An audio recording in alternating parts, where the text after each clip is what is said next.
جب حضرت ابو بکر صدیق رضی اللہ تعالی عنہ نے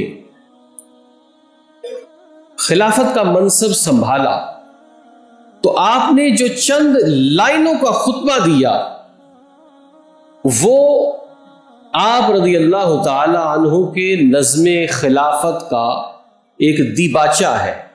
اگر ہم اس کو دیکھ لیں اور سمجھ لیں تو ہمیں یہ پتہ چل جائے گا کہ حاکم کیسا ہونا چاہیے، رسول اللہ کے خلیفہ کا طرز حکومت کیا تھا۔ حضرت ابو بکر صدیق رضی اللہ تعالی عنہ نے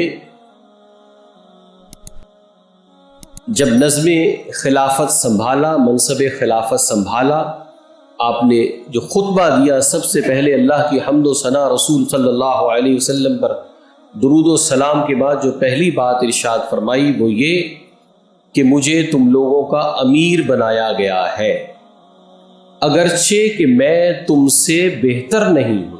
پہلی بات کیا ہے کہ میں تم سے بہتر نہیں، اپنی برتری اور اپنا جو ہے وہ اعلیٰ سٹیٹس اس کا تذکرہ کرنے کی بجائے، کیونکہ سامنے صحابہ کرام علیہم رضوان موجود ہیں، صحابہ کو نہیں معلوم کہ یہ وہی ہستی ہے کہ جب رسول اللہ بیمار ہوئے تو رسول اللہ نے جس ذات کے لیے مصلح امامت کا حکم دیا وہ صدیق اکبر ہے۔ رسول اللہ نے مکے سے مدینہ کی طرف ہجرت کرنی تھی تو اپنا رفیق سفر جس کو بنایا وہ حضرت ابو بکر صدیق ہے۔ جس لمحے پر بھی آپ دیکھیں، اسی لیے کہتے ہیں یار غار و مزار، حضرت صدیق اکبر کی مزار کی تصویر اگر لگانا چاہیں تو کیا لگائیں گے؟ سوچئے، جو ہم رسول اللہ کے مزار کی تصویر لگائیں گے وہی صدیق اکبر کے مزار کی تصویر ہے۔ اس قدر رفاقت ہے، اس قدر محبت ہے، اور وہ اس نبی کے تربیت یافتہ ہیں کہ جنہوں نے فرمایا تھا کہ میں بنی آدم دار ہوں مگر اس پر مجھے کوئی فخر نہیں ہے، میں قیامت کے دن سب سے پہلے اٹھایا جاؤں گا، سب سے پہلے میری شفاعت قبول کی جائے گی، لیکن مجھے کوئی اس بات پر فخر نہیں ہے۔ تو آگے خلیفہ بھی یہی ارشاد فرماتے ہیں کہ مجھے تمہارا امیر بنایا گیا ہے، خلیفہ بنایا گیا ہے، میں تم میں سے بہتر نہیں ہوں۔ اپنی ذات کی نفی، کیونکہ اخلاق کی بنیاد اپنی ذات کی نفی سے شروع ہوتی ہے۔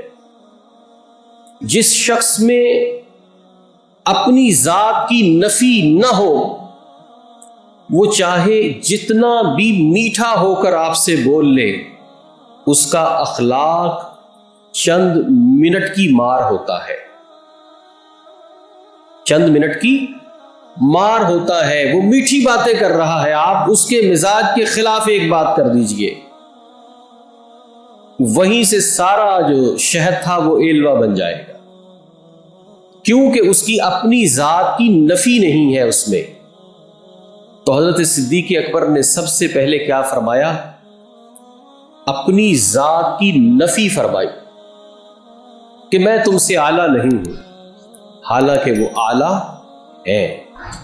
ہم خطبے میں سنتے ہیں افضل البشر بعد الانبیاء، کہ انبیاء کے بعد افضل البشر جو ذات ہے وہ صدیق اکبر کی ذات ہے۔ وہ فرماتے ہیں کہ میں تم میں سے اعلیٰ نہیں۔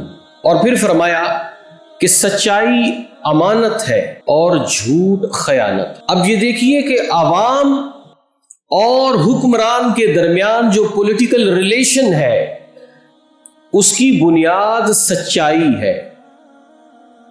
اس کی بنیاد کیا ہے؟ سچائی۔ وہ قوم کبھی ترقی نہیں کرتی جہاں پر حاکم اور عوام کے درمیان جو پولیٹیکل ریلیشن ہے وہی جھوٹ پر ہو۔